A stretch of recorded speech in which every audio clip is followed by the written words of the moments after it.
नमस्ते, मैं हूं कुलदीप और इस वक्त मैं मौजूद हूं बोर्ड ऑफिस में। आप ये जो पूरा धरना प्रदर्शन लोग कर रहे हैं ये देख रहे हैं कि यहाँ बैठे हुए हैं। इनका कहना है कि मंडल कमीशन लागू करो और इसी को लेकर के ये पूरा जो प्रदर्शन हो रहा है, इनका एक स्लोगन है कि मंडल कमीशन लागू करो वरना कुर्सी कार्य करो। इसी को लेकर के आज जो है तो विशाल धरना प्रदर्शन किया जा रहा है। हमारे साथ यहाँ जो देख रहे हैं कि भीड़ काफी मात्रा में मौजूद है और हमारे साथ में जो दामोदर यादव हैं वो भी आए हुए हैं। मैं उनसे बात कर लेता हूँ कि उनकी क्या मांगे, उनकी क्या सिफारिशें हैं। छीनते आ जा रहे हैं और अत्याचार लगातार बढ़ रहा है। मैं ग्वालियर हाई कोर्ट की बात करूं, देखिए 5-6 मांगों को लेके हम बैठे हैं। पहली मांग हमारी ये है कि मध्य प्रदेश में ओबीसी को 27% आरक्षण तत्काल लागू करे। सरकार बेवकूफ बनाने का काम कर रही है। दूसरी हमारी मांग है कि SC ST और ओबीसी के लोगों को प्रमोशन में रिजर्वेशन दिया जाए। तीसरी हमारी मांग है कि छात्र संघ के चुनाव प्रत्यक्ष प्रणाली से कराए जाए और तुरंत चालू कराए जाए। तीसरी हमारी मांग है कि ग्वालियर हाईकोर्ट में बाबा साहब की स्टेच्यू लगाई जाए। चौथी हमारी मांग है कि निजी संस्थानों में, जिसको हम प्राइवेट सेक्टर कहते हैं, उसमें आरक्षण दिया जाए।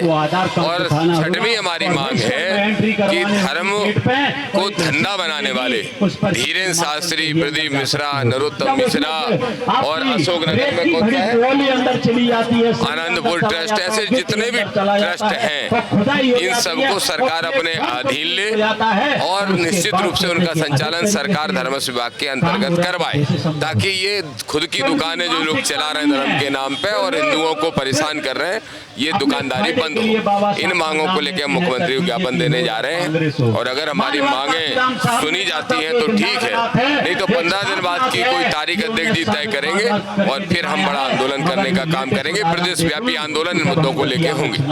तो जैसे आरक्षण को लेकर के ये कहा जा रहा है कि सरकार तो इसके पक्ष में है, कोर्ट में अपना वो दे रही है कि हम इसके पक्ष में है, 27% का आरक्षण मिलना चाहिए। ये कोर्ट में मुद्दा जा चुका है, कोर्ट नहीं दे रहा, इसमें बिल्कुल गलत है। ये 100% झूठ है।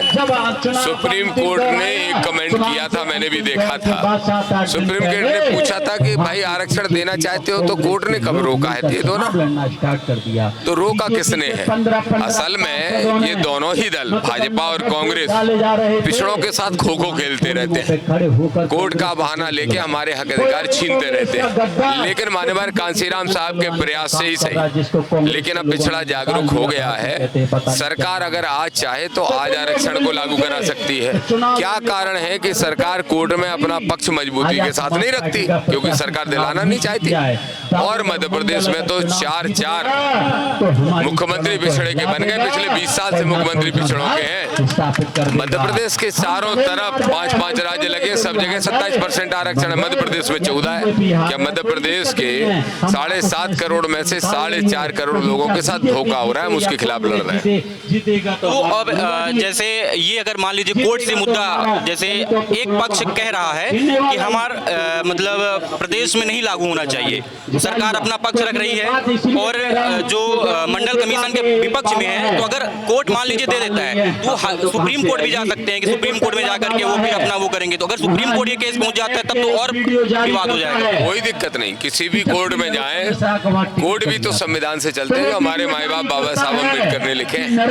और जो आरक्षण देने की जो प्रक्रिया है वो संवैधानिक है और जाति आर्थिक आधार पे जो आरक्षण की मांग कर रहे हैं वो गैर संवैधानिक है। उसका उल्लेख कहीं नहीं है, ना धर्म के आधार पे और ना अर्थ के आधार पे। जो जातिगत शोषण सदियों तक हुआ है और जो आज भी बहुत नीचे जीवन यापन कर रहे हैं, उनको बराबरी पर लाने के लिए आरक्षण की प्रक्रिया है। इसलिए वो जाति के आधार पर होना चाहिए और मुझे पूरा विश्वास है कि ये हम लोग लड़ाई जीतेंगे और लागू करवा के रहेंगे। ये लड़ाई आदरणीय चंद्रशेखर आजाद जी ने लखनऊ से शुरू की है। अभी ये मध्य प्रदेश में भाई सत्येंद्र विद्रोही जी बैठे हैं, अनिल गुर्जर साहब बैठे हैं, डी प्रजापति साहब बैठे हैं। हम लोगों ने तय कर लिया कि चाहे सरकार की ईंट से ईंट बजाना पड़े, लेकिन ये लड़ाई लड़ेंगे। और एक ही नारा है, मंडल कमीशन लागू कर दो, नहीं तो कुर्सी खाली कर दो। अभी दिल्ली में जो धरना प्रदर्शन दे रहे हैं, संविधान का जो मतलब विरोध में कि आरक्षण का रिफॉर्म होना चाहिए, इसको लेकर के एक धड़ा जो है तो प्रदर्शन कर रहा है। तो क्या संविधान आरक्षण में रिफॉर्म की जरूरत है? इस गुलामी से आजादी दिलाने की बिल्कुल भी नहीं है। भाइयों को अगर कोई रिफॉर्म करना है तो उसमें उन्हीं का नुकसान है जो इस लालच से कर रहे हैं कि आरक्षण को खत्म कर लेंगे। हम तो मान्यवर कांसीराम साहब के अनुयायी हैं, जिसकी जितनी संख्या भारी उसकी उतनी हिस्सेदारी। अगर एक घर में 4 रोटियां बनेंगी और 4 बच्चे हैं तो सबको एक एक मिलेगी ना। तो ये सबको एक एक मिल सके, बराबरी का हक मिल सके, इसकी लड़ाई है। और अगर वो आरक्षण का पुनर्निरीक्षण करने की बात, पुनर्विवेचना करने की बात, पुनर्समीक्षा करने की बात करेंगे तो फिर हम इसका आंदोलन लड़ेंगे कि इस देश में 85% है SC ST OBC के लोग, तो हमारा आरक्षण भी 85 होना चाहिए। आपने आज का ही दिन क्यों चुना? जैसे आज उनका बीपी मंडल जी का आज जयंती भी है, तो ये चुनने का बीपी मंडल साहब की जयंती है और बीपी मंडल साहब के ही अध्यक्षता में वो कमेटी बनी थी जिसने सबसे अच्छी सिफारिशें लागू करने की मांग की थी, लेकिन वो आज तक सरकार ने नहीं की। दोनों ही सरकारों ने की, ना बीजेपी ने ना कांग्रेस ने, दोनों की नीयत खराब है। इसलिए आजाद समाज पार्टी इस लड़ाई को लड़ेगी। बीपी मंडल साहब को, बाबा साहब को, मानवर कांसीराम साहब को हमने नमन किया और उनसे संकल्प लेके वादा करके निकल रहे हैं कि या तो सरकार मंडल कमीशन की सिफारिशें लागू करेगी, नहीं तो हम प्रदेश व्यापी आंदोलन चलाएंगे। जो आगामी छात्र संघ चुनाव होने वाले हैं उसमें भी आपने जो मांगे हैं उसका क्या मतलब कहने का? देखिए, जैन जी सड़कों पे है,